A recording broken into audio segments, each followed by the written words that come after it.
Hello guys, welcome back to Zeros 1314. Today I am going to explain you what is a groundwater. Groundwater. It is a water that is stored underground in the spaces between rocks, sand and gravel. It is also known as subsurface water. If one bores a hole into the ground, they would gradually find water below the soil and eventually reach a point where they would find cracks containing water between particles of soil. This point is termed as water table.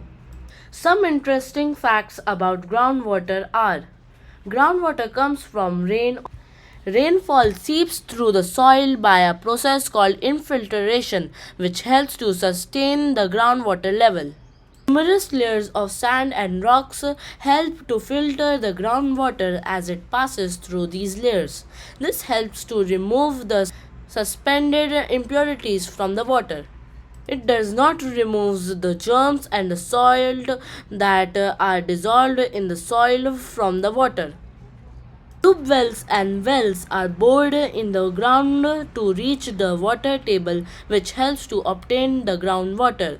This water, if deep enough, can be safely used for direct consumption. Special wells called artesian wells draws groundwater to the surface without pumping due to the pressure from aquifers.